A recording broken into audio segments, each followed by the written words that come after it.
নজর রাখবো পরবর্তী খবরের দিকে। সামনেই বিধানসভা নির্বাচন। ইতিমধ্যেই কলকাতার সার্ভে বিল্ডিং এ বৃহস্পতিবার মনোনয়নপত্র জমা দিয়েছেন শুভেন্দু অধিকারী। অন্যদিকে মনোনয়নপত্র জমা দিলেন উত্তরবঙ্গের প্রার্থীরাও। দার্জিলিং জেলার বিজেপির 3 প্রার্থী রয়েছেন সেই তালিকায়। দার্জিলিং জেলার সমতলের শিলিগুড়ির বিধানসভা কেন্দ্রের বিজেপি প্রার্থী শঙ্কর ঘোষ, মাটিগাড়া নকশালবাড়ি বিধানসভা কেন্দ্রের প্রার্থী আনন্দময় বর্মন, ফাঁসি দেওয়া বিধানসভা কেন্দ্রের প্রার্থী দুর্গা মুর্মুকে একে একে মনোনয়নপত্র জমা দিলেন তারা। দলীয় কর্মী সমর্থকদের সাথে নিয়ে এসে সুসজ্জিত মিছিল পৌঁছায় শিলিগুড়ি মহকুমা শাসকের দপ্তরে। বিজেপির 3 প্রার্থী আশাবাদী এই ভোটের জয় নিয়ে।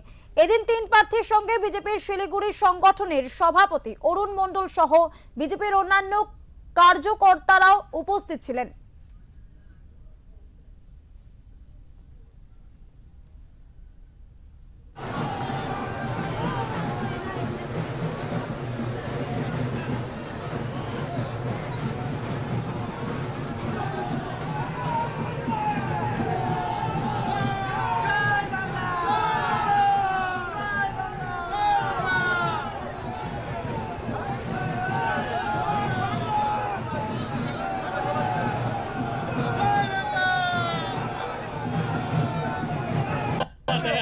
দেখুন, গোটা শিলিগুড়ির গ্রাম এবং শহরের মানুষ আজকে এই জনজোয়ারে সামিল হয়েছে।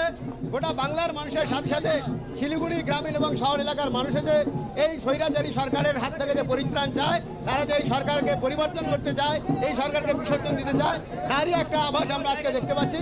আগামী দিনে এই যে জনজোয়ার আপনারা দেখতে পাচ্ছেন, এই জনজোয়ারের হাতে যে ভোট দেওয়ার অধিকার রয়েছে, সেই ভোট দেওয়ার অধিকার আগামী 23শে এপ্রিল যে ভোট দান হবে, তাদের সবাই এই তৃণমূল দেওয়ার জন্য ভারতীয় জনতা পার্টির পদ্মফুল চিহ্নে সবাই ভোট দেবেন।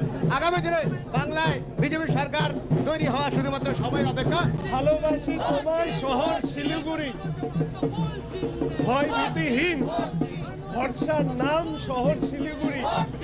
তাই আজকে এই নমিনেশন দাখিল করা আমার এবং আনন্দ। এই যে জনজোয়ার দেখছেন, এটা শুধুই ভালোবাসা, শুধুই ভরসা, এতে ভয় নেই, ভীতি নেই, শুধু ভালোবাসা।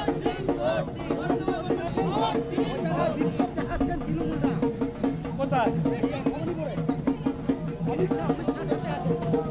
বিক্ষোভ থেকে লাভ নেই। কম্পার্টমেন্টাল মুখ্যমন্ত্রী এবার দুটো জায়গাতেই হারবে, নন্দীপুরে এবং নন্দীগ্রামে এবং ভবানীপুরে। তো বিক্ষোভ মানুষের কাছে আর এগুলো দাগ কাটে না, এগুলো শেষ।